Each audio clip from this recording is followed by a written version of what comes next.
하나님 말씀 봅니다. 요한계시록 19장 1절에서 10절까지입니다. 요한계시록 19장 1절에서 10절까지. 좀 길긴 한데 같이 읽겠습니다. 이 일 후에 내가 들으니 하늘에 허다한 무리의 큰 음성 같은 것이 있어 이르되 할렐루야, 구원과 영광과 능력이 우리 하나님께 있도다. 그의 심판은 참되고 의로운지라. 음행으로 땅을 더럽게 한 큰 음녀를 심판하사 자기 종들의 피를 그 음녀의 손에 갚으셨도다 하고, 두 번째로 할렐루야 하니 그 연기가 세세토록 올라가더라. 또 24장로와 네 생물이 엎드려 보좌에 앉으신 하나님께 경배하여 이르되 아멘 할렐루야 하니, 보좌에서 음성이 나서 이르시되 하나님의 종들 곧 그를 경외하는 너희들아, 작은 자나 큰 자나 다 우리 하나님께 찬송하라 하더라.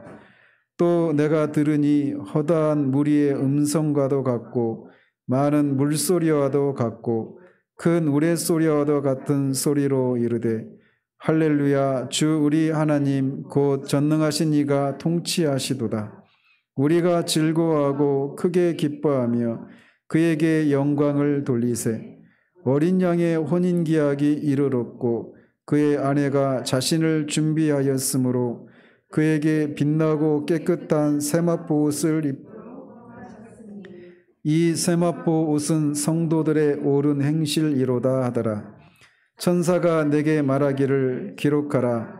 어린 양의 혼인잔치에 청합을 받은 자들은 복이 있도다 하고, 또 내게 말하되 이것은 하나님의 참되신 말씀이라 하기로 내가 그 발 앞에 엎드려 경배하려 하니, 그가 나에게 말하기를 나는 너와 및 예수의 증언을 받은 내 형제들과 같이 된 종이니 삼가 그리하지 말고 오직 하나님께 경배하라.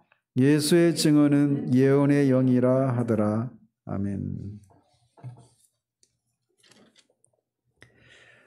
지난주에는 바벨론의 멸망에 대해 하늘의 교회 공동체에게 즐거워하라고 하는 천사의 초청과 또 하나님의 심판으로 인해서 임한 바벨론의 그 멸망의 참상, 그리고 하나님의 그 심판이 그들을 심판하신 이유 등에 대해서 우리가 살펴보았습니다.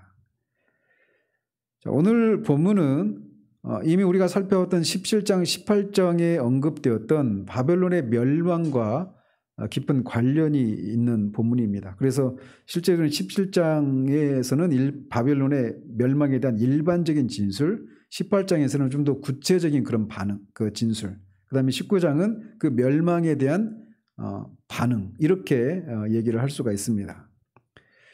그래서 오늘 본문은 크게 두 부분으로 나눌 수 있는데 1절에서 5절 그리고 6절에서 10절 이렇게 두 부분으로 나눌 수 있습니다. 그래서 앞에 부분을 다시 또 말씀을 드리자면, 바벨론의 멸망에 대한 하나님의 심판이 진실하고 정당하다라고 하는 것을 노래하고 있는 부분이에요, 앞에서는. 그리고 뒤에서는 이제 그 하나님의 그 심판이 그 바벨론을 그 심판한 결과 이제 하나님의 통치가 시작된 것에 대해서 감사를 하고, 그 바벨론을 심판한 것이 하나님의 궁극적인 그 목적이 아니에요. 역사의 궁극적인 목적은 바벨론을 심판하는 것이 아니라 그 후에 하나님이 이 세상을 주와 그리스도의 나라가 되게 하시는, 그래서 하나님이 직접 통치하는 그런 하나님 나라가 되게 하는 것, 이게 궁극적인 목적이란 말이죠. 그것이 시작된 것과, 그리고 거기에 그 어린 양의 혼인잔치에 이렇게 참여하게 되는 사람이 복되다라고 하는 이런 내용들이 이렇게 진술이 되어 있습니다. 그래서 오늘 본문의 핵심 주제는 하나님의 심판의 진실성과 정당함, 그리고 어린 양의 혼인잔치, 그리고 하나님의 통치, 이런 내용이 주된 내용이라고 할 수가 있습니다. 그래서 먼저 보시면 1절에 이 일 후에 내가 들으니 하늘에 허다한 무리의 큰 음성 같은 것이 있어 이르되, 이렇게 시작하면서 이 5절까지 해서 이 허다한 무리, 24장로, 그 다음에 네 생물의 찬송이 계속 이어집니다. 이것은 앞에 그 18장 20절에서 하늘과 한 천사가 하늘과 성도들과 사도들과 선지자들에게 바벨론의 심판에 대해서 즐거워하라고 하는 이런 초청을 했잖아요. 그 초청에 대해서 이 하늘의 허담 무리들과 24장로와 네 생물이 찬양으로 반응하는 이것이 1절에서 5절까지 이루고 있는 내용이라고 할 수 있단 말이죠. 자, 그렇다면 여기서 하늘에 있는 허담 무리는 누구인가 라는 겁니다. 내용상 1절에서 10절까지 이 전체는 앞에 말씀드린 18장 20절에 하늘과 성도들과 사도들과 선지자들아 그로 말미암아 즐거워하라 하나님 너희를 위하여 그에게 심판을 행하셨습니다 라고 하는 이 천사의 외침에 대한 반응이 이제 그 1절 이하에 나오는 5절까지 반응이란 말이에요. 그러니까 무슨 말씀 아시겠죠? 바벨론에 심판하신 것에 대해서 하늘에서는 한 큰 음성이 성도들과 사도들과 선지자들에게 그걸 즐거워하라 이렇게 초청했단 말이에요. 그 즐거워하라고 하니까 이제 그 허담 무리가 나와서 찬양을 하고 24장로가 찬양하고 네 생물이 찬양하고 이런 구조로 되어 있단 말이에요. 따라서 여기서 이 허담 무리는 그 앞에 7장에 나오는 아무라도 능히 셀 수 없는 흰옷 입은 큰 무리. 그때 뭐라고 말씀드렸냐면 이 존재들은 하늘에 승리한 교회 공동체다. 이렇게 말씀을 드렸어요. 그러니까 하늘에 있는, 그러니까 18장 20절에서 그 하늘에 있는 교회 공동체를 향해서 이렇게 찬양으로 즐거워하라고 말했다고 했잖아요. 지난주에. 바로 그들을 가리키는 겁니다. 여기서 허담 무리들은. 자, 그러면서 그들이 어떤 걸 찬양을 하고 있느냐면 할렐루야 구원과 영광과 능력이 우리 하나님께 있도다 이렇게 찬양을 합니다. 이 할렐루야라고 하는 말이 구약에는 시편에 등장을 합니다. 그래서 하나님을 찬양하라 이런 뜻인데 이런 할렐루야 시편이 그 표현이 구약성경에 특별히 시편에만 집중되어 있는데 많이 나타나서 신약에도 할렐루야라고 하는 이 용어가 많이 나올 것처럼 생각하죠. 우리도 모르게. 그런데 19장에서만 나온다는 사실이에요. 요한계시록 19장에서만 신약의 경우에는 여기 1절, 3절, 4절, 6절 이렇게 네 번만 등장을 합니다. 하나님을 찬양하라라고 하는 것이. 이게 하나님을 찬양하라고 하는 그렇게 말하고 있는 내용이 이렇게 네 번 등장하고 있는데 이게 세상 끝날에 바벨론을 심판하고 그 심판을 통해서 이루어질 구원을 노래하는 장면에서 하나님을 찬양하라 이렇게 말을 하고 있어서 이것도 어떤 시사하는 바가 있단 말이죠. 자, 그러면서 이렇게 하늘에 승리한 교회가 하나님을 찬양하라라고 외치는 주제가 뭐라고 말을 하냐면 구원과 영광과 능력이 우리 하나님께 있도다라고 하는 내용입니다. 그러니까 찬송에도 항상 어떤 그 가사를 통해서 찬송의 그 목적이 있잖아요. 찬양을 하는 목적이, 찬양을 하는 이유가 있잖아요. 여기서도 찬양하는 이유가 뭐냐? 구원과 영광과 능력이 우리 하나님께 있다. 그 사실을 찬양하고 있는 거예요. 여기서 말하는 구원이 우리 하나님께 있다 이 얘기는 단순히 그냥 우리 한 사람 한 사람, 우리 개인을 구원하는 일이 하나님께 있다. 이것을 말하는 게 아닙니다. 이 문맥상. 그러니까 하나님이 이 세상을 창조하시고 타락했는데 이 타락한 세상을 구원하시고자 하시는 하나님의 구원에 속한 모든 계획, 그 계획의 성취가 하나님께 있다. 이런 의미예요. 어떤 구원을 이루는 어떤 작은 한 부분만을 언급하는 것이 아니라 하나님의 구원 계획의 전체가, 이 전체 역사가 하나님께만 있다. 이렇게 노래하고 있는 겁니다. 근데 하나님의 구원은 어떻게 이루어집니까? 구원 이전에 뭐가 있어요? 심판이 있는 거예요. 심판이.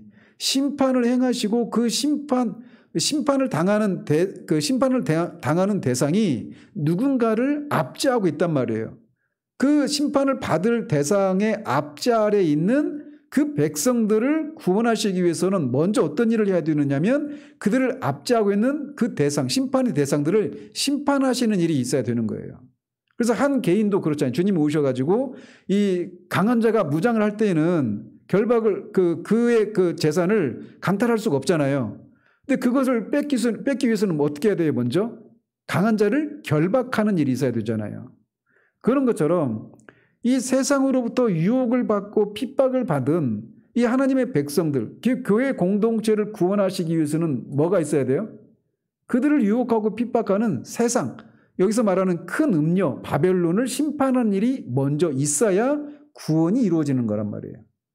근데 여기서 바벨론이 심판을 받은 다음에 구원이 하나님께만 있다 이렇게 찬송하고 있는 것이 그래서 연결이 되는 거예요. 바벨론을 심판하시는 것을 통해서 그 바벨론의 미혹과 핍박을 받고 있는 교회 공동체가 승리해서 그 교회 공동체를 구원하신 그 능력이 하나님께만 있다. 하나님만이 그렇게 구원하셨다. 이렇게 찬양을 하고 있다는 말이죠. 자, 그래서 영광과 능력이 하나님께 있다 얘기는 이렇게 구속계획을 성취해 가시는 과정 가운데 드러난 하나님의 영광과 능력이 하나님께만 있다. 이렇게 노래하고 있는 겁니다. 따라서 여기서 구원과 영광과 능력이 하나님께 있다. 이 얘기는 이 구원과 영광과 능력이 하나님께만 있다. 이 얘기는 그 구원과 영광과 능력을 하나님에게서 빼앗아가는 것들을 하나님이 금지하신다. 이런 의미도 있는 겁니다. 그러니까 이 구원과 영광과 능력이 하나님께만 있기 때문에 그런 하나님만 찬송을 받으셔야 되는 거예요. 근데 하나님께 돌려줘야 될 그 영광을 탈취하는 것은 하나님을 거스르는 그런 것이라고 하는 것을 말해주는 것이죠. 그래서 우리가 앞에서 큰 음녀 바벨론을 심판할 때 심판한 이유 중에 하나가 무엇이었습니까? 이들이 어떤 영광을 취했어요? 스스로 영광을 취했잖아요. 그러니까 영광은 오직 하나님께만 있는 것인데 이들이 스스로 영광을 취한 것에 대해서 하나님이 심판하셨던 거예요. 그러니까 하나님이 심판하신 근거가 그러니까 정당하죠. 그 내용도 이제 뒤에서 찬송의 대상이 됩니다. 찬송의 이유가 됩니다.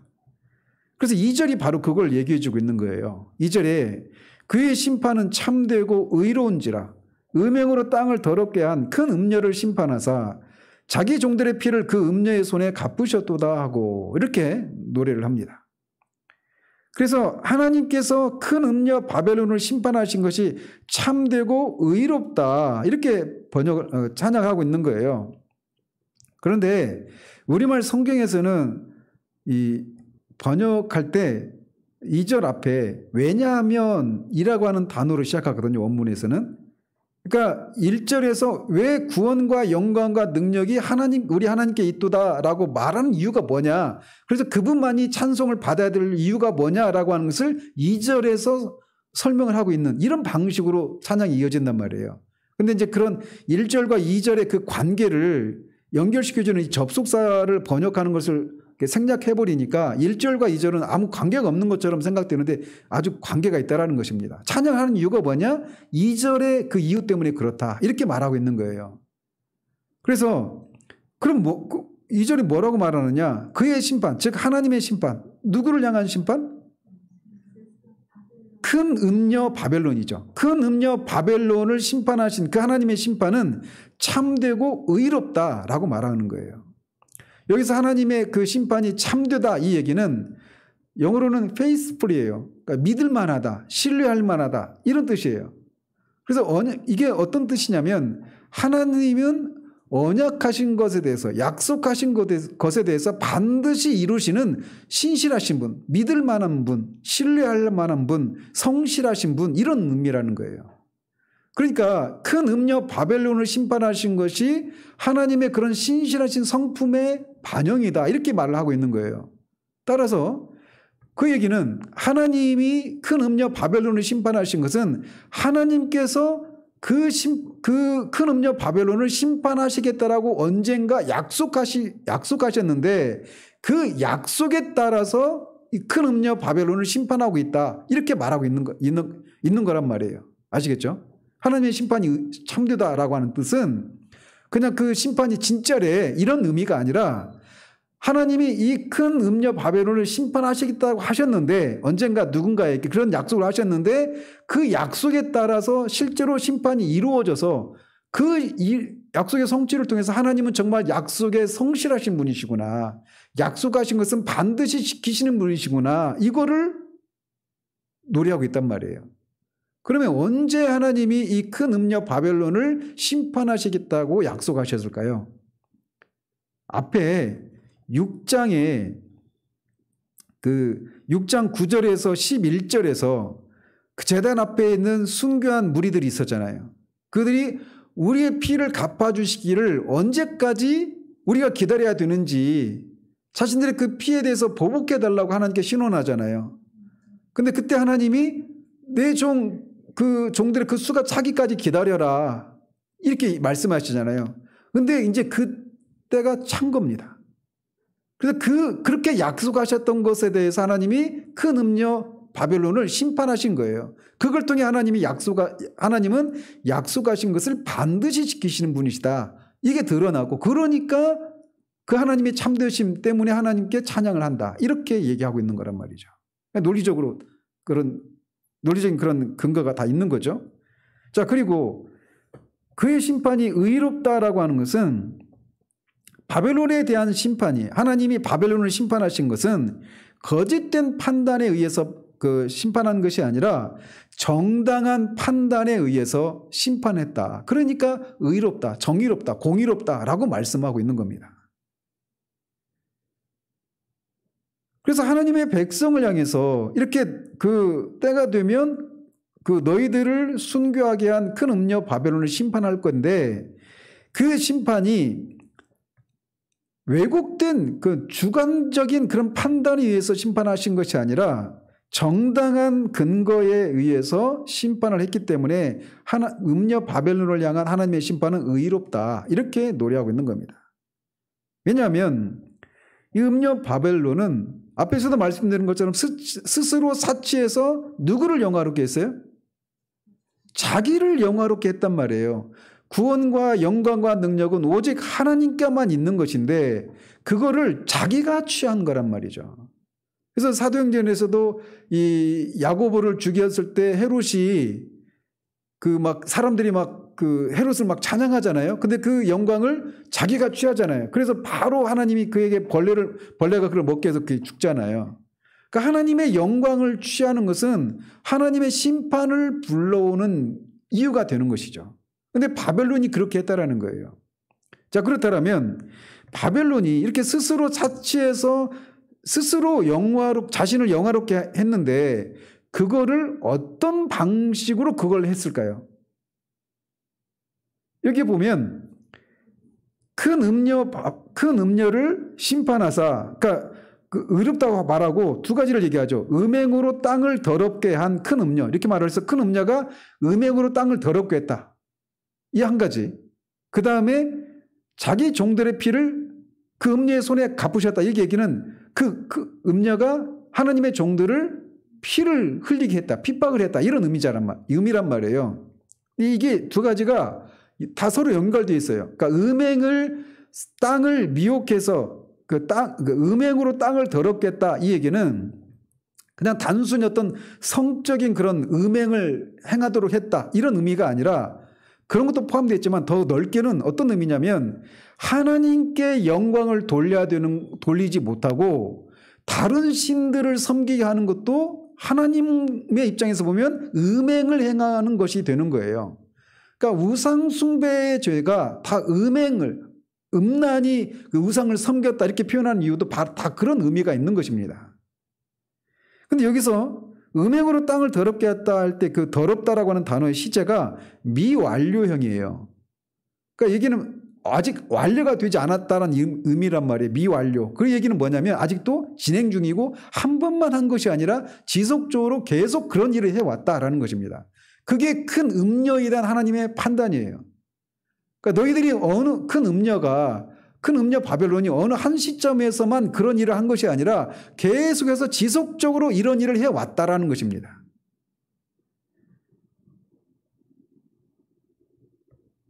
그러면서 여기서는 이 대표적인 음행을 하나님의 종들의 피를 흘린 것이다 이렇게 말을 하고 있는 거예요. 하나님의 종들이 왜 피를 흘렸습니까? 이 1차적으로는 어떻게 했어요? 그러니까 황제가 내가 주다, 내가 하나님이다 이렇게 말을 하고 그 황제를 숭배하도록 했잖아요. 그러니까 하나님만 숭배하고 하나님만 경배해야 되는데 하나님이 아닌 다른 신을, 여기서는 1차적으로 황제고 그 신을 섬기도록 한 거란 말이에요. 그게 바로 음행을 행하는 거예요. 그런데 그것을 하지 않은 사람들이 성도들이에요. 그래서 성도들을 피를 흘리게 했단 말이에요. 성도들을 핍박했단 말이에요. 그래서 성도들이 피를 흘리는 것과 음행을 행하는 것이 서로 연결되어 있는 거예요. 그리고 그것의 본질은 하나님께만 돌려줘야 될 영광을 다른 우상들에게 돌리게 하는 그런 죄를 범했기 때문에 유일하게 영광을 받으셔야 될 하나님이 그런 짓을 행한 큰 음녀를 심판하는 것은 의롭다, 정의롭다 라고 말하고 있는 거예요. 자, 그러면서 요한은 천상에 승리한 교회가 두 번째로 할렐루야를 외치는 것을 들었습니다. 그래서 그 이유를 그 연기가 세세토록 올라가더라라고 말을 하고 있는 겁니다. 여기서 그 연기는 그녀의 연기 이렇게 번역을 해야 됩니다. 원문에서 보면. 따라서 이 연기는 음녀 바벨론이 불에 타 멸망하는 것을 상징하는 거예요. 근데 그 연기가 어떻게 올라간다고요? 세세토록 올라간다라는 거예요. 영원히 올라간다라는 겁니다. 그래서 이 연기가 세세토록 올라간다라고 하는 것은 영원한 심판을 당한다라고 하는 것을 말해주고 있는 거예요. 그래서 뒤에 보면 이제 19장 20절, 20장 10절, 14절, 15절 보면 이제 하나님께서 악의 주체들 있잖아요. 여기서 큰 음녀 바벨론, 그 다음에 그 두 짐승이 있죠. 짐승들, 그 다음에 그 거짓 선지자, 그리고 또 짐승의 표를 받은 사람들, 그리고 또 그 모든 배후에 있는 용이잖아요. 용. 사탄이죠, 결국. 그러니까 이 대상들을 하나님이 차례로 심판하시는데 첫 번째 심판은 큰 음녀 바벨론에게 행해진 거예요. 근데 각각 이 악의 주체들을 하나님이 심판하실 때 어디에다가 몰아놓고 심판하신다고 그래요? 불과 유황이 타는 못. 근데 이 못은 영원한 불못이에요. 영원히 타는 불못이라고 말한단 말이에요. 우리가 그걸 지옥이라고 부르죠. 그래서 이렇게 악의 실체들과 주체들과 그를 따르는 추종자들이 당하게 될 그 심판이 그렇게 불과 유황 뿌리는 그 불구덩이에서 영원히 심판을 당하고 심판을 받으면서 세세토록 연기가 피어오르는 그런 심판을 당하는데 큰 음녀도 역시 그런 심판을 당한다 이렇게 말하고 있는 거예요. 연기가 세세토록 올라간다 이 말을 통해서. 그래서 두 짐승과 용과 그 추종자들의 경우처럼 하나님의 심판으로 인해서 이 큰 음녀 바벨론도 영원한 형벌을 받게 된다. 그러니 하나님을 찬양하라 이렇게 말을 하고 있는 거예요. 우리가 여기서 지나가면서 말씀을 드리자면 그들이 그 고통받는 것 자체를 우리가 즐거워해서 하나님을 찬양하라 이런 의미가 아니에요. 그 심판을 통해 뭐가 드러나기 때문에 찬양하는 거예요?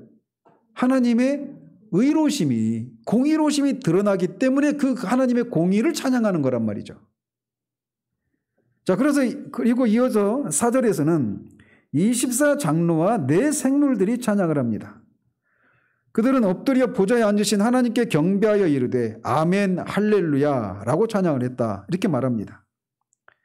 그래서 구약과 신약의 하나님의 모든 백성을 상징하는 24장로와 하나님의 모든 피조물을 대표하는 네 생물이 보좌에 앉으신 하나님께 엎드려 경배하면서 그들이 아멘 할렐루야 이렇게 말하잖아요.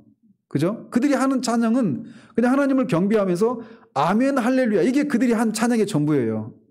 그 아멘이라고 하는 것은 진실로 그러합니다 라고 하는 뜻이잖아요. 뭐가 그렇다라는 거예요? 누구의 말에 아멘으로 말하고 있는 겁니까? 네? 여기 앞에 허다한 무리가 하나님을 찬양하라고 말하면서 그들이 했던 말들 있잖아요. 이 말이 진실로 그렇습니다. 이렇게 말하면서 그러니 하나님을 찬양하라 이렇게 말하고 있단 말이에요. 아시겠죠? 그러니까 이들의 찬양도 앞에 선창한 그 사람들의 허담 무리라고 말했던 그 사람들이 불렀던 찬양의 내용에 대해서 아멘 이렇게 이렇게 동의하면서 찬양을 하고 있는 거란 말이죠. 자, 그리고 5절에서는 보좌에서 음성이 나서 이렇게 외칩니다.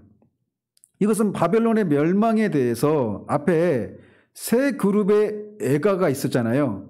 땅의 임금들, 상인들, 뱃사람들, 그죠? 이 세 그룹의 애가가 있었는데 그 세 그룹의 애가에 대응하는 것입니다.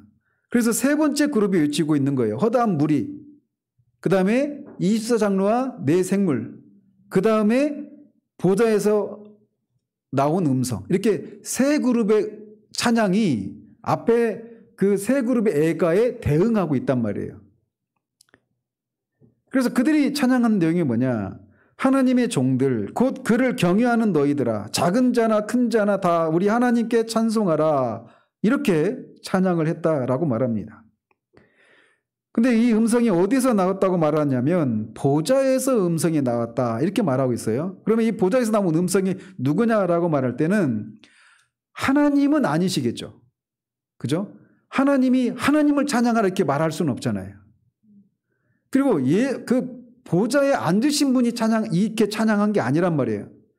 그러면 보좌 옆에 계신 어린 양, 즉 우리 주 예수 그리스도께서 이렇게 했느냐라고 말할 때도 아니다라고 말할 수밖에 없어요.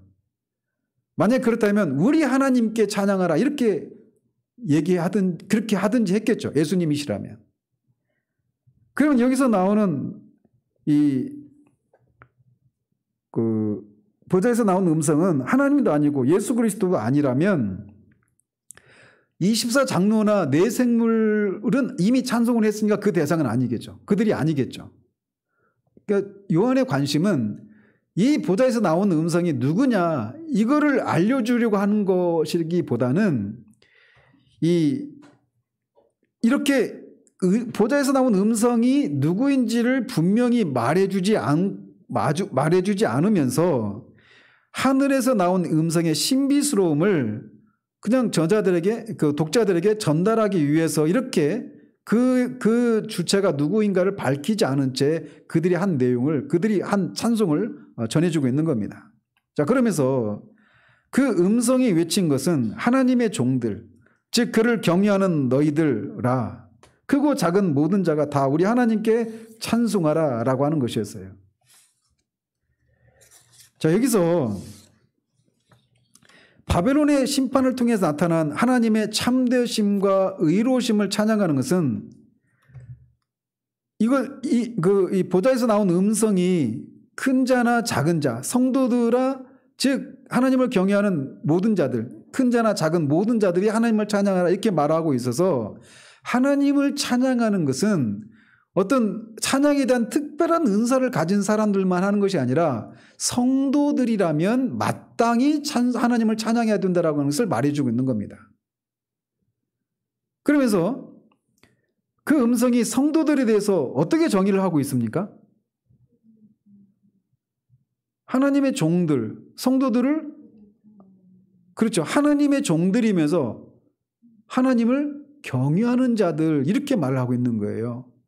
그러니까 하나님을 경외한다라고 하는 것은 원어로 보면 유세베이아 그래서 좋은 두려움이에요. good fear라고 하는 단어인데 즉 이것은 하나님의 심판에 대한 두려움 때문에 찬양을 하지 않으면 하나님의 뜻대로 행하지 않으면 벌 받을 것에 대한 두려움에서 나오는 것을 경외한다 이렇게 말하지 않아요. 하나님의 위엄을 인정하고 그 앞에서 엎드리는 이런 존경하는 마음 그러면서 그게 어떤 종된 마음에서 나오는 억지로 나오는 것이 아니라 벌 받을 것에 대한 두려움에서 나오는 것이 아니라 자원에서 하나님을 사랑하고 존경하기 때문에 나오는 마음을 경외함 이렇게 말을 한단 말이에요. 그러니까 이렇게 생각할 수 있는 거예요. 역으로 누군가가 하나님을 경외하는 것이 없다라면 그 사람은 성도가 아니다 이렇게 말할 수 있단 말이에요. 그 사람이 성도인가 아닌가는 하나님을 향한 경외심이 있는가 없는가라고 하는 것을 통해서 드러나기 마련인 거예요. 그럼 보이지 않는 하나님을 향한 경외심은 어떤 방식으로 나타날까요? 하나님을 섬기는 것과 관련된 그 모든 것들 속에서 하나님이 세워놓으신 모든 질서와 하나님이 우리에게 은혜를 주시기 위해서 베풀어 놓으신 모든 은혜의 수단들을 그리고 하나님의 말씀을 우리가 어떻게 대하는가를 통해서 하나님의 경외함의 진위 여부가 드러나기 마련이란 말이에요. 그렇다고 해서 물론 하나님을 경외함이 없이도 그런 것들을 경외하는 사람들이 하는 것처럼 할 수 있겠죠. 그렇지만 하나님을 경외한다고 하면서 하나님과 관련된 그 모든 것들을 아무런 존경의 마음도 없고 두려워하는 마음도 없고 사모하는 마음도 없다.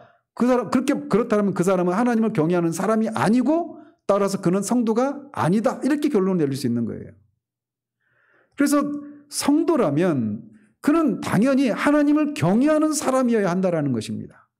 그리고 그가 하나님을 경외하는 사람이라면 마땅히 그가 큰 자든 작은 자든 어떤 영적인 체험이 많고 적고 예수를 믿은 지 오래되고 짧고를 떠나서 그가 진정한 성도라면 하나님을 경외하고 하나님을 찬양하게 되어 있다라고 하는 것을 역설적 거꾸로 우리가 유추해낼 수 있단 말이죠. 자, 이렇게 1절에서 5절까지에서는 바벨론의 멸망을 인해서 슬퍼하는 이 땅의 임금들, 땅의 상인들, 이 바다에 일을 하는 사람들과 정반대로 기뻐하고 즐거워하고 찬양하는 세 그룹의 이 무리들에 대해서 무리들의 찬양을 묘사하고 있는 거예요. 그러니까 앞에 있는 내용과 서로 대조를 이루고 있는 것이죠. 자, 그리고 이어서 6절에서 10절까지에서는 하나님께서 심판을 성취하시고 만국을 통치하신 때가 왔기 때문에 성도들은 기뻐하고 즐거워하는 가운데 어린 양의 혼인잔치를 준비하고 그런 기쁨과 영광을 주신 하나님을 경배하라고 하는 그런 내용이 6절에서 10절까지 기록되어 있습니다. 그래서 먼저 6절은 이렇게 시작을 합니다. 또 내가 들으니. 이 표현이 요한계시록에서 계속 나오죠. 근데 그게 어떤 때마다 나오냐면 이제 어떤 장면이 전환될 때마다 이렇게 나오는 거예요. 이게 시간의 순서라기보다는. 그죠? 자, 그러면서 요한이 들은 소리는 허다한 무리의 음성과도 같고 많은 물소리와도 같고 큰 우레소리와도 같은 소리였습니다. 근데 허다한 무리의 음성, 이거는 어디서 나왔어요? 앞에 위에 보면 19절 1절에 있죠. 허다한 무리의 큰 음성, 이게 이것과 똑같아요. 그리고 많은 물소리는 우리가 한참 1년도 전에 살펴봤던 부분이에요. 1장 15절에 인자 같은 이의 소리를 나타낼 때 많은 물소리와 같다 이렇게 표현하고 있어요. 그리고 큰 우레소리라고 하는 소리는 14장 2절과 3절에서 14만 4천이 부르는 그 찬송 소리를 이렇게 많은 물소리와 큰 우레소리 같다 이렇게 묘사를 한 게 있습니다. 그래서 이렇게 이 6절에 있는 그 소리를 찬양을 묘사하는 방식이 예수 그리스도의 그 소리에 비유할 때 또 허다한 무리 승리한 하늘 공동체가 부르는 찬송을 묘사할 때도 묘사하는 그 표현을 빌어 쓰기도 하고 또 동시에 14만 4천이 부르는 찬송을 묘사했던 그 표현을 갖다 빌어 쓰고 있단 말이에요. 그러니까 여기서 부르는 노래가 누구인가가 이 요한이 말하고자 하는 그런 초점이 거기에 있는 게 아니에요. 그가 강조하고 있는 게 뭐냐면 그들이 부른 찬송이 얼마나 우렁차고 장엄한가 이렇게 말하고 있는 겁니다. 막 많은 물소리 같고 그러니까 이과수 폭풍처럼 막 그런 엄청난 그런 폭포수 같은 직접 들어보지는 못했지만 제가 그 필리핀의 팍상안이라고 하는 폭포는 가봤습니다. 그 밑에 한번 들어가 봤는데 큰 폭포는 아니거든요. 근데 거기에 들어갔을 때도 막 직접 몸으로 마셨거든요. 근데 다른 소리 하나도 안 들려요. 사람들 소리 하나도 안 들리고 막 엄청 컸어요. 아무튼. 근데 이과수 폭포는 그거하고 비교가 되지 않아요. 근데 그런 큰 폭포 소리 같은 우렁찬 찬송 소리였다라는 거예요. 그리고 큰 우레소리, 그리고 수를 헤아릴 수 없이 많은 사람이 부르는 노래소리 같이 그렇게 크고 우렁차고 장엄하다. 이게 이제 요한이 이런 표현을 통해서 강조하고 있는 그런 부분이란 말이죠. 자, 그러면서 그 찬송, 그렇게 크고 우렁차고 장엄한 그 소리에 그 찬양하는 주제가 뭐라고 말을 하냐면 할렐루야, 주 우리 하나님 곧 전능하신 이가 통치하시도다 라고 말하고 있습니다. 그러니까 하나님을 왜 찬양해야 되느냐면 우리 하나님, 주 우리 하나님 곧 전능하신 이가 통치하시게 됐으니까 하나님을 찬양하라 이렇게 말하고 있는 거예요. 즉 앞에 11장 15절에서 하나님이 큰 음녀 바벨론이 지배하던 세상 나라가 하나님과 그리스도의 나라가 되어 하나님께서 세세토록 다스리게 될 것이다 라고 앞에 11장 15절에서 말을 했는데 이제 이 일이 일어났다라는 거예요. 그러면 그 일은 무엇과 함께 동시에 시작된 겁니까? 그렇죠. 큰 음녀 바벨론을 심판하시는 것을 통해서 이제 그가 다스렸던 세상 나라가, 큰 음녀가 다스렸던 세상 나라가 하나님과 그리스도의 나라가 되었다는 거예요. 하나님의 나라, 그리스도의 나라니까 그 나라는 누구의 것이에요? 하나님과 그리스도의 것이고 그것을 다스리는 통치자는 누구예요? 하나님과 우리 주 그리스도예요. 그러니까 그 바벨론의 심판을 통해서 하나님의 통치가 시작된 것을 찬양하라 이렇게 말을 하고 있단 말이죠. 물론 이렇게 말을 하면 그러면은 이 큰 음녀 바벨론에 의해서 세상이 이렇게 통치를 받고 있었을 때 그 통치가 이제 정당한 것이었다가 이제 하나님이 그 심판을 큰 음녀 바벨론을 심판하시고 나서야 비로소 이제 통치권을 회수하신 것인가 이렇게 생각할 수 있는데 그게 아니죠. 그 앞에 큰 음녀가 통치했던 그 통치는 불법적인 통치인 거예요. 그거를 이제 종식시키는 거죠. 그러므로 우리가 이런 결론을 본다면 이 세상에서 우리가 주님이 말씀하신 것처럼 너희가 세상에서는 환난을 당하나? 라고 말하잖아요. 그러니까 세상에서 환난을 당하고 당시 이 성도들이 그 미혹의 방식으로든지 또는 핍박의 방식으로든지 끊임없이 그 하나님이 아닌 다른 신을 섬기도록 강요받았단 말이에요. 거기에 그 권세 앞에 어떤 사람들은 굴복하고 하나님이 아닌 다른 신을 섬기단 말이죠. 그 짐승의 표를 받은 사람이라고 표현하는 그런 것을 통해서 말이죠. 그런데 그런 상황 가운데 있는데 큰 음녀가 어떤 결론을 맞이할 것인가라고 하는 것을 기억하고 그런 미혹이나 그런 핍박에 굴하지 말라라고 하는 것을 이런 결말을 보여주는 것을 통해서 용기를 불어넣어주고 있단 말이에요. 그러면서 6절의 주제는 하나님의 통치가 이제 하나님의 직접적인 통치가 시작된 것 때문에 하나님을 찬양하라 이렇게 말하고 있단 말이죠. 그리고 7절과 8절에서는 6절과는 다른 찬양의 이유를 소개하고 있습니다. 같이 한번 읽어보죠. 7절과 8절. 우리가 즐거워하고 크게 기뻐하며 그에게 영광을 돌리세.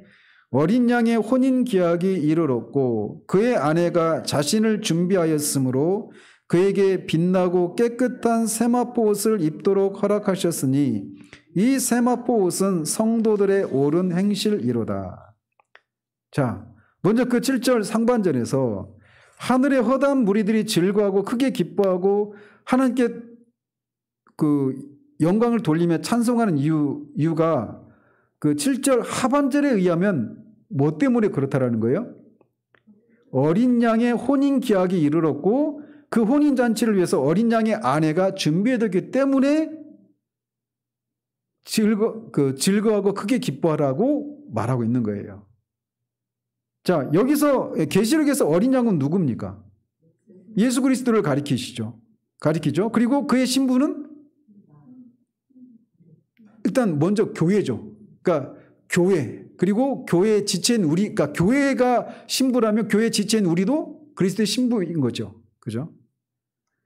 떠나서 여기서 어린 양의 혼인 기약은 어린 양 되신 그리스도와 그의 신부인 교회와의 혼인계약이 이르렀다. 그러니까 즐거워 기뻐하라 이렇게 말하고 있는 거예요. 자, 그런데 여기서 계시록에서 언급되고 있는 이 혼인은 유대인들의 결혼 풍습을 이해할 필요가 있습니다. 그거를 알아야 여기서 말하는 이 혼인 계약이 어떤 의미가 있는가를 알 수 있어요. 유대인들의 결혼 풍습에 의하면 바로 그냥 결혼하는 게 아니에요. 그 앞에 뭘 거칩니까? 약혼 또는 정혼이라고 하는 기간을 거쳐요. 그래서 그 신랑과 신부가 약혼을 합니다. 우리나라도 약혼이 있지만 지금은 거의 않죠. 약혼을 하면 약혼을 하고 바로 결혼하는 것이 아니라 보통은 1년 정도의 기간 후에 결혼식을 올립니다. 그런데 이렇게 약혼을 하고 나면 법적으로 어떤 관계가 형성이 되느냐면 법적으로는 신랑과 신부예요. 그렇지만 함께 살지는 않아요. 그래서 약혼 기간이 보통은 1년 정도 기간이었는데 물론 항상 1년 꽉 채야 되는 거는 아니죠. 아무튼 1년을 거의 1년이었는데 이렇게 약혼 기간이 차면 이제 그 본 결혼식을 치러야만 합니다. 결혼식 치를 때 어떻게 해요? 신랑이 신부의 집에 갑니까? 신부가 신랑의 집에 갑니까? 아니면 신랑 신부가 어떤 결혼식장에 갑니까? 신랑이 신부 집에 가는 거예요. 그러니까 복음서에 신랑을 기다리는 열처녀의 비유에 나오잖아요. 그 신부의 친구들이. 그러니까 신랑이 결혼식을 하기 위해서 오는 거예요. 근데 결혼식 할 때 언제 와요, 주로? 밤에 온단 말이에요. 왜 그럴까요? 낮에는 너무 더우니까. 그래서 저녁에 오는 거예요. 그래서 그 저녁에 오는 그 신랑을 기다리다가 피곤해서 자는 거예요. 그거를 이제 그 비유적으로 말씀하시죠. 그러니까 이거예요. 약혼을 하면 법적으로는 신랑과 신부의 그런 법적인 관계가 성립이 되는 겁니다. 그런데 결혼식은 혼인 계약이 차야 약혼 기간이 지난 후에 결혼식을 하는 거예요. 결혼식을 하게 되면 신랑이 신부의 집에 찾아와 가지고 혼인 예식을 치르고 신부를 신랑이 집으로 데려가는 거예요. 또는 신혼집으로 데려가는 거예요. 어쨌든 신랑이 집으로 데려가는 거예요. 그게 유대인의 결혼 풍습이에요. 그런데 결혼 예식을 치르지 않고 약혼 관계에서도 이미 법적으로는 서로 이미 부부예요. 그렇지만 정식 그런 부부로서 부부 관계가 성립이 되고 신랑과 신부가 함께 사는 것은 혼인식을 치른 후예요. 근데 여기서 이제 그 유대인의 결혼 풍습을 가지고 이해하고 이걸 보자라는 것이죠. 자, 신랑은 예수 그리스도시에요. 예수 그리스도십니다. 그리고 신부는 교회예요. 그러면 구원받은 성도들은 개인으로 말하든지 또는 교회로 생각하시는 똑같은 결론은 똑같아요. 자, 우리가 예수 그리스도를 믿어서 구원받으면 이제 우리는 결혼 관계로 말하자면 구원받은 순간 우리는 예수님이 우리의 신랑이 되고 우리는 그리스도의 신부가 됩니다. 그런데 그 상태는 유대인의 결혼 풍습에 비하면 비교하자면 어떤 상태예요? 약혼 상태인 거예요. 왜 그렇게 생각해야 돼요? 그렇죠. 신랑 대신 예수님이 오셔서 신랑이 우리를 같이 살 그곳으로 데려가야 되잖아요. 근데 그게 아직 없는 거예요. 근데 예수님이 언제 오셔요? 그건 모르죠. 근데 어떤 재림하실 때 오는 거야. 안 속네. 안 속아야 돼요. 그러니까 예수님이 재림하시는 목적이 뭐냐면 세상을 심판하시기 위한 것도 있지만 심판하고 이 당신의 신부들과 결혼식을 해서 신랑의 집으로 데려가는 거예요. 거기가 어디예요?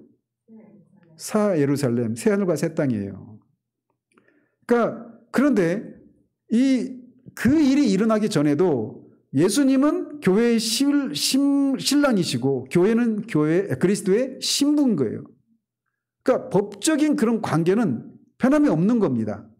근데 아직 정식으로 새 하늘과 새 땅에서 신랑과 결혼해가지고 같이 살지는 못하고 있는 거예요. 근데 그날이 이르렀다는 거예요. 그러니까 그날이 이제 곧 이르렀으니까 이 허담 무리들, 이 신부들이 찬양해야 되는 것은 너무나 당연한 것이죠. 여러분들은 고개를 끄덕이시지만 만약에 신부라고 하는 사람이 신랑과 같이 사는 것이 부담스럽고 싫고 그렇다면 신랑이 오는 것이 그에게 기쁨이 될 수 있겠습니까? 그렇죠. 어떻게 원수하고 어떻게 살아요? 그것도 10년, 100년도 아니고 1000년도 아니고 100만 년도 아니고 영원히. 그러니까 이게 왜 제가 말씀드리고 싶은 건 뭐냐면 내가 정말 구원받은 성도라고 말하고 나는 구원받은 그리스도의 신부라고 말하는데 신랑 되신 그리스도가 어서 오셔서 나를 새하늘과 새 땅으로 인도하셔서 그와 영원히 살도록 그런 소망이 없이 그런 기다림이 없는 성도, 신부 이상하잖아요. 이게 이런 관점에서 우리 자신을 바라봐야 한단 말이에요. 법적으로는 교리적으로는 우리가 예수님을 믿어서 그리스도의 신부라고 말하는데 왜 내 안에는 신랑 되신 그리스도를 향한 그런 기다림과 갈망이 없을까? 만약에 신부가 이 세상에 살고 있는데 신랑을 기다리고 있는데 이웃집 남자들이 계속 찝적대고 또는 막 미혹하고 또는 핍박하고 막 이럴 때 그의 유일한 소망이 뭐겠어요? 빨리 신랑이 와서 나를 좀 데려가 달라는 거 아니겠어요? 근데 오늘날 교리적으로는 예수님이 신랑이시고 우리가 신부라고 말하는데 그 신랑 되신 그리스도를 그 신부가 그렇게 핍박을 받고 있는 신부가 신랑을 기다리듯이 기다리고 있느냐라는 거예요. 우리가 불렀던 찬양 가사처럼 아멘 주 예수 오시옵소서 마라나타라고 하는 이 신앙이 우리 가운데 있느냐라는 거예요. 그런 면에서 우리가 우리 자신을 돌아봐야 되는 거예요. 우리가 정말 회복해야 될 것이 있다면 바로 그거예요. 자, 그래서 이제 음녀 바벨론이 심판을 받았으니까 이제 혼인의 날이 가까이 온 겁니다. 그러니까 하나님이 구원하시는 그 구원 계획의 최종적인 목적은 궁극적인 목적은 신랑 되신 그리스도와 신부된 교회가 새하늘과 새 땅에서 영원히 사는 거. 이게 궁극적인 그 구원의 목적이에요. 역사의 종말이 바로 그것을 향해 가고 있단 말이에요. 그런데 그 일이 있기 전에 뭐가 있어야 돼요? 심판이 있는 거예요. 큰 음녀 바벨론, 용, 두 짐승, 그들의 추종자들 심판을 행한 후에 이 일이 일어나게 되는 거예요. 근데 이제 음녀가 심판을 받았으니까 이제 그날이 곧 다가오는 거예요. 그러니까 찬양하라 이렇게 말하고 있는 거란 말이죠. 자, 그러면서 어린 양의 아내가 준비되었다라고 말하고 있습니다. 즉 신부인 교회 공동체가 어린 양 신랑 되신 그리스도의 혼인을 위해서 자신을 준비시켰다 이렇게 말하고 있는 겁니다. 자, 그렇다면 신부된 교회가 신랑과의 결혼을 위해서 무엇을 준비했다는 말일까요? 자, 일반적으로 결혼식을 한번 생각해 보십시오. 여자가 인생에서 가장 아름다운 때가 언제라고 그래요? 못 들어보셨어요? 결혼식 때 드레스를 입은 그때 그 순간이잖아요. 팔불출 같아서 그런데 하지 말게요. 결혼식 때 아내가 제가 먼저 단장 끝나고 이제 기다리고 있는데 아내가 드레스 입고 싹 지나가더라고요. 심장이 그랬습니다. 근데 어쨌든 죄송합니다. 일반적으로 신부는 혼인잔치 때 신랑에게 가장 잘 보이기 위해서 자신을 가장 아름다운 모습으로 준비하는 것은 일반 상식입니다. 그렇죠? 그런 점에서 본다면 신부인 교회 공동체가 신랑 대신 예수님을 위해서 자신을 준비시킨다라고 하는 것은 너무나 자연스러운 거예요. 그러니까 신랑을 기다리는 거나 기다리는 신랑을 위해서 자신을 준비시키는 거 이거는 너무 자연스러운 것들이에요. 그죠? 근데 이 너무나 자연스러운 것들이 너무나 자연스럽지 않은 희귀한 시대가 되어버렸단 말이에요. 이 우리가 살고 있는 시대예요. 근데 어쨌든 그렇다면 이렇게 요한계시록의 문맥에서 신부가 자신을 준비시킨다라고 하는 것은 구체적으로 뭘 의미할까요? 너무 제가 포괄적인 질문에서 답하기가 어렵죠. 그렇죠. 성화라고 할 수 있겠죠. 그래서 앞에 그 20장 4절을 가지고 보자면 목숨을 내놓고 짐승과 그 우상에게 절하지 않고 그 짐승의 표를 받지 않는 것, 이렇게도 말할 수 있어요. 요한계시록은 그렇게도 표현을 합니다. 그러니까 정조를 지켜야죠. 정조를, 신랑을 위해서. 이런 것들에 내 사랑을, 내 마음을 뺏겨서는 안 되는 거예요. 근데 그걸 뺏기지 않기 위해서 때로는 목숨을 잃어버릴 수도 있는데 그렇게 하겠다라고 하는 그런 결연한 자세들, 이게 자신을 준비시키는 거예요. 신랑을 위해서. 또 하나는 11장에 있는 두 증인처럼 죽기까지 하나님의 말씀과 그리스도의 그 증거를 전하는 겁니다. 그러니까 우리 신랑이 진짜야, 우리 신랑만이 진짜 주이고 왕이셔 라고 하는 그 복음을 끝까지 전하는 겁니다. 그런 것이 또 자신을 준비시키는 것이다, 이렇게 말할 수 있는 거죠. 요한계시록의 문맥 속에서 말이죠. 또 하나는 14장 4절과 5절에서 그 14만 4천의 그 노래처럼 여자와 더불어 더럽히지 아니하고 순결한 자라, 어린 양이 어디로 인도하든지 따라가는 자며 사람 가운데서 속량함을 받아 처음 익은 열매로 하나님과 어린 양에게 속한 자들이니 그 입에 거짓말이 없고 흠이 없는 자들이더라, 이렇게 말하는 거예요. 그러니까 짐승에게 절하지 않고 짐승의 표를 받지 않는 거예요. 신앙의 정조를 지키는 거죠. 그리스도의 복음을 타협하지 않고 끝까지 그걸 증거하는 거예요. 그거를 끝까지, 그런 것을 디모데후서 1장 12절에서 그 사도 바울의 표현대로 하면 내가 복음을 부끄러워하지 않는 겁니다. I am not ashamed of the gospel of Christ. 하나님 그리스도의 복음을 부끄러워하지 않는 거예요.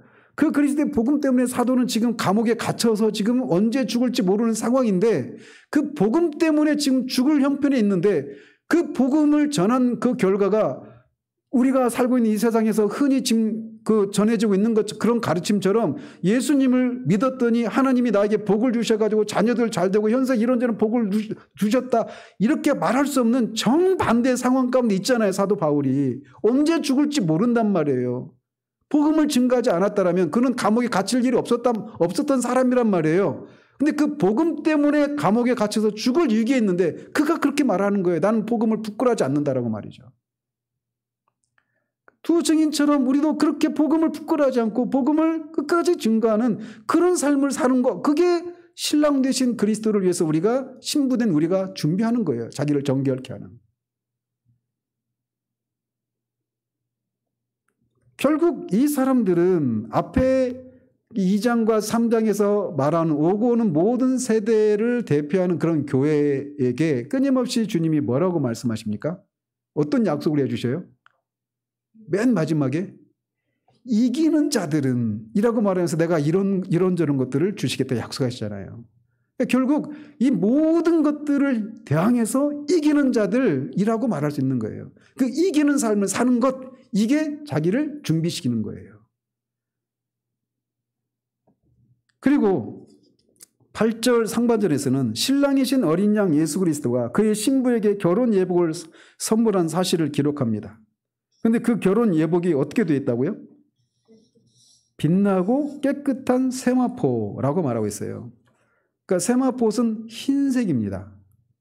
그래서 이 세마포는 그 계시록 앞에서 언급된 흰옷과 그런 유사한 의미를 갖는 거예요. 그래서 사도교회에서도 이기는 자는 흰옷을 줄 것이요, 이렇게 말하고 있어요.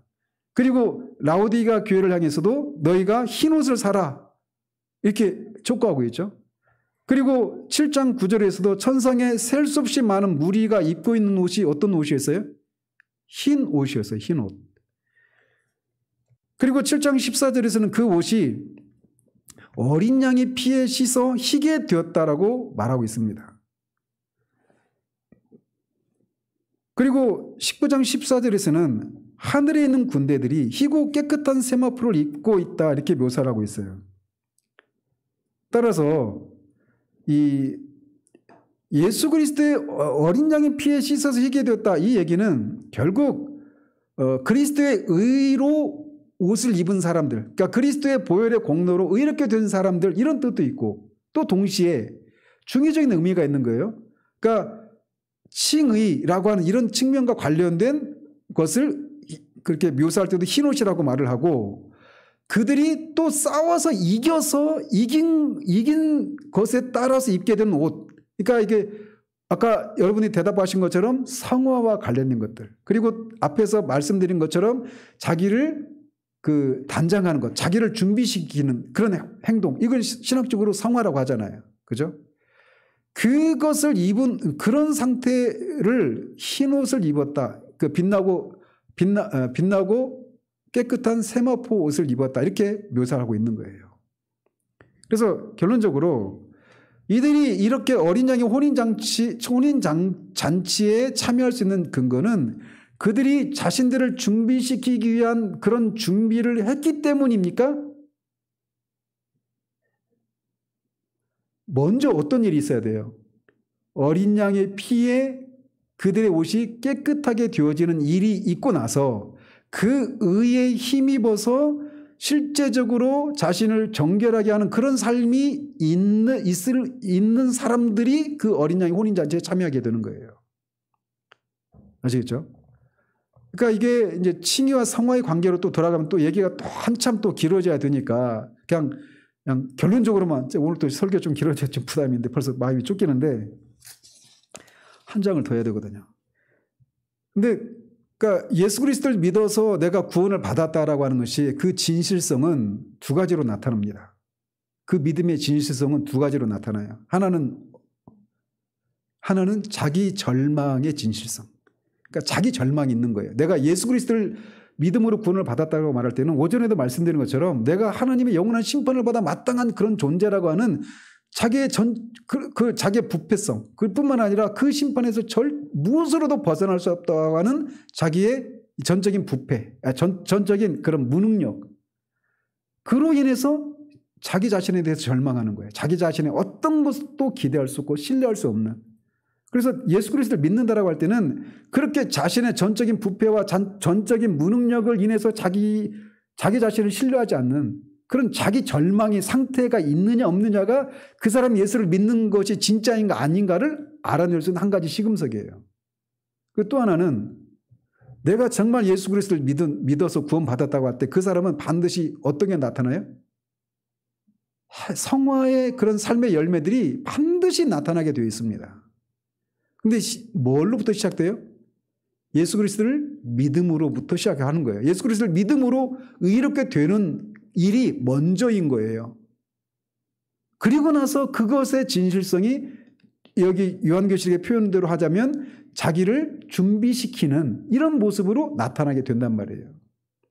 그러니까 이 어린 양의 혼인잔치에 참여하는 사람들은 난 예수님 믿어요라고 하는 그렇게 말만 있는 그런 사람만 참여하는 게 아니라는 거예요. 반드시 스스로를 깨끗하게 하고 정결케 하는 이런 일이 있는 거예요. 왜 그럴까요?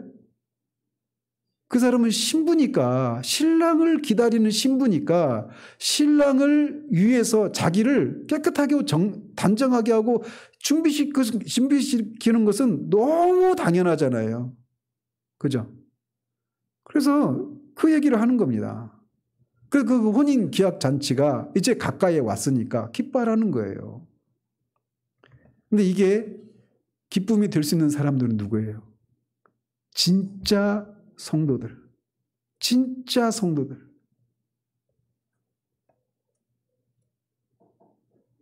자, 그리고 9절과 10절에서는 천사와 요한과의 대화가 기록되어 있습니다. 천사는 기록하라 이렇게 말합니다. 천사가 내게 말하기를 기록하라. 어린 양의 혼인잔치에 청함을 받은 자들은 복이 있도다. 이렇게 기록하라는 거예요. 하고 또 내게 말하되 이것은 하나님의 참되신 말씀이라 하기로 이렇게 말합니다. 이게 뭐냐? 지금 앞에서 어린 양의 혼인잔치에 청함을 받은 자들이 복이 있다 이렇게 말했는데 그것이 진짜라는 거예요. 왜? 이게 하나님의 참된 말씀이니까. 그래서 그 어린 양의 혼인잔치에 청함을 받은 자들이 복이 있다라고 말하는데 왜 이게 복이 됩니까? 신부에게 있어서 신랑이 와서 자기를 그런 영원한 복락을 제공하는 그 땅으로 인도하고, 그리고 무엇보다도 그 신랑과 영원한 그런 막힘없는 교제를 나누게 된다라고 하는 것에 비교할 수 있는 복이 어디 있겠습니까? 따라서 그런 자리로 청함을 받는 자들이 복되다라고 하는 것은 너무나 당연한 거겠죠. 그래서 결국 복이 있다라고 하는 말은 하나님의 나라에서, 이 뒤에서는 새하늘과 새 땅이라고 표현하고 있는데, 이 하나님의 나라에서 예수 그리스도와 친밀한 교제를 누릴 수 있는 완전한 연합을 의미하는 겁니다.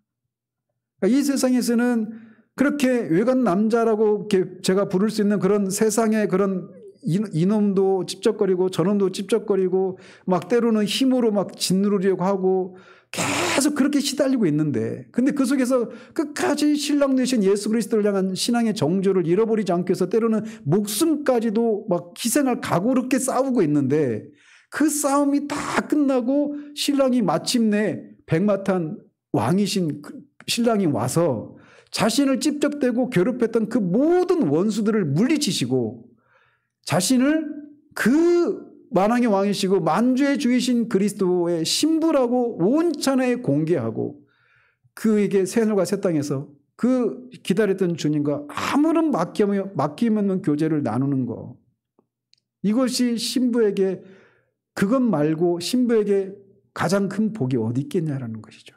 그러니까 그 청함을 받은 자들이 복이 있다라고 말하는 거예요. 그리고 그렇게 말하는 분은 하나님이시니까 어린 양의 혼인잔치에 청함받은 자들이 복이 있다, 이 말이 진짜다, 이렇게 말을 하고 있는 겁니다. 바로 그것을 기록하라, 이렇게 말하고 있는 거예요. 그러니까 이제 요한이 이 말에 요한이 가슴이 벅찼을까요? 안 벅찼을까요? 터져 나오겠죠. 터질 듯이 그런 벅찬 가운데 너무 감격스러워서 어떤 행동을 취했어요? 천사에게 엎드려서 막 경배하려고 합니다. 그러니까 천사가 뭐라고 말합니까? 나는 너와 및 예수의 증언을 받은 내 형제들과 같이 된 종이니 삼가 그리하지 말고 오직 하나님께 경배하라. 예수의 증언은 예언의 영이라, 이렇게 말을 하고 있는 거예요. 그래서 그렇게 천사가 전달한 이 메시지에 막 진실성에 압도되어서 천사에게 경배하려고 했던 요한에게 그렇게 하지 말라는 겁니다. 왜 그러느냐? 나나 너나 네 믿음의 형제들이나 다 똑같이 누구의 종이다? 종이라는 거예요. 하나님의 종이라는 거예요. 하나님의 종. 그러니까 나도 종이니까 나에게 경배하지 말라는 거, 오직 하나님께만 경배하라, 이렇게 말하고 있는 겁니다. 그러면서 예수의 증언은 예언의 영이다, 이렇게 말하고 있는데, 뭐 막 복잡한 과정들인데 결론적으로 말씀을 드리면 예수에 대한 증거가 성령을 통해 증거된다, 이런 의미입니다. 원의 의미를 제가 막 논리적으로 설명하자면 또 한 10분은 소요되는 상황이어서 제가 결론적으로만 말씀을 드립니다. 즉 천사가 이게 전한 이 말이, 예수에 대한 이 예언이 누구에 의해서 주어진 거라는 거예요? 성령을 통해서 주어지고 자신은 그거를 전달해주는 그런 종이라는 거예요. 그러니까 나에게 절하면 안 된다는 겁니다. 요한 너나 네 믿음의 형제들이나 그 예수의 증언을 받은 네 형제들이나 요한 너나, 요한도 어떻게 왜 여기 왔어요? 그 바모섬에 끌려왔어요? 예수의 증언 때문에 지금 바모섬에 끌려왔잖아요. 그러니까 요한도 그렇고 이 다른 믿음의 형제들도 다 예수에 대한 증언 때문에 지금 여러 가지 핍박을 받고 있는 상황이란 말이에요.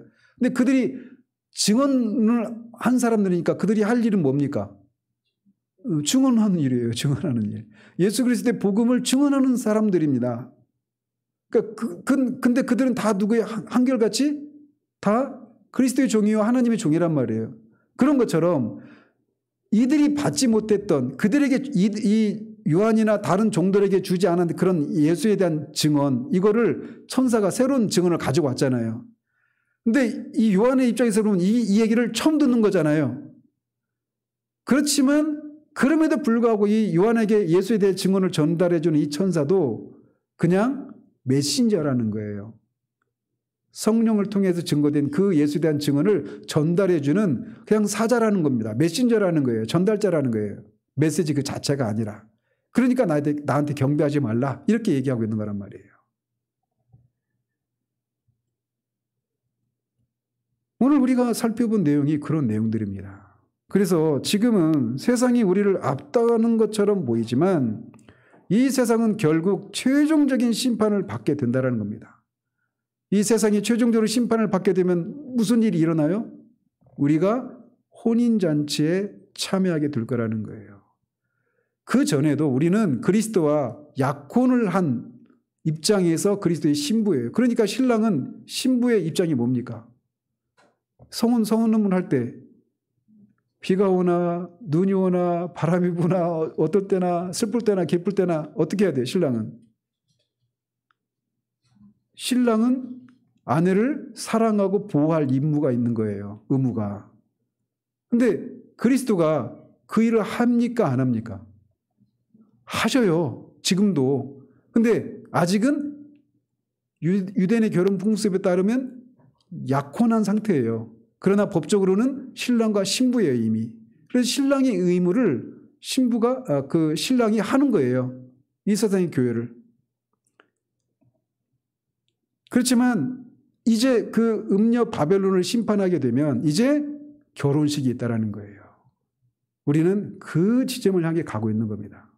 그리고 그가 우리를 데려오기 위해서 우리의 집으로 오시는 거예요. 우리가 살고 있는 집이 어디입니까? 여기잖아요, 세상에 있는 우리에게 신랑이 오는 거예요. 그래서 우리를 어디로 데려가요? 신랑의 집으로 데려가는 거예요. 거기가 새 예루살렘이에요. 새 하늘과 새 땅이에요. 근데 그 일이 있기 전에 큰 음녀 바벨론의 심판이 먼저 있는 거예요. 그리고 이 악의 실체들, 용, 두 짐승, 그의 추종자들, 이들의 심판, 신랑을 기다리는 신부를 계속 찝적대고 괴롭히고 핍박했던 그 악의 실체들에 대한 심판을 먼저 행한 후에 이제 이 결혼식이 이루어지는 거예요. 그러니 아무리 세상이 우리를 찝적대고 괴롭히는 것들이 중하다 하더라도 결국은 이런 결말에 도달할 것이니 어떻게 해야 된다? 신앙의 정조를 끝까지 지키고 신랑이 언제 올지 모르니까 늘 깨어서 신랑을 맞이할 준비를 하는 거예요. 그것이 복음을 끝까지 증거하는 것이기도 하고 또 그런 짐승이나 이런 것들에 경배하지 않고 짐승의 표를 받지 않고 거룩한 행실과 이런 것을 통해서 우리를 단장하는 그런 일을 해야 된다라고 하는 것을 이런 이 상상을 통해서 이런 환상을 통해서 우리에게 말해주고 있다는 것입니다. 그러므로 이렇게 그리스도의 신부된 우리는 그리스도를 향한 정죄를 지키고 거룩한 삶을 살아야 하는 겁니다. 그리고 그런 일을 주시는 분이 누구예요? 하나님이시니까 그 하나님께만 경배를 해야 된다. 이게 오늘 본문에서 우리에게 말해주고 있는 결론입니다. 기도하겠습니다. 하나님 아버지, 큰 음녀 바벨론에 대한 심판이 행해진 후에 이 하늘에 있는 새 그룹의 또 다른 이 주체들이 그 심판에 대해 나타난 하나님의 심판의 정의로움과 참됨을 찬양하고 그 심판으로 인해서 그 세상 나라가 하나님과 그리스도의 나라가 되어 하나님이 이제 세세토록 통치하게 된 사실을 인해서 기뻐하고 뿐만 아니라 이제 교회가 신랑과 결혼을 통해서 이제 신랑이 인도하는 새하늘과 새 땅에 들어가 영원한 그런 함께하는 그런 삶을 살게 될 것이 임박했기에 그것을 찬양하고 기뻐하는 내용을 우리가 살폈습니다.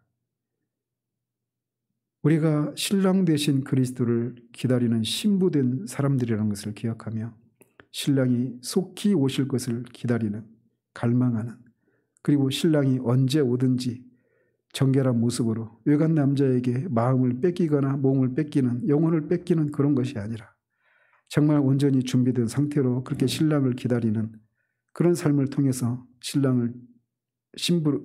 신부가 우리를 스스로 준비하는 그런 삶이 우리 가운데 일어날 수 있도록 우리를 새롭게 해주시기를 소원합니다. 예수 그리스도 이름으로 기도합니다. 아멘.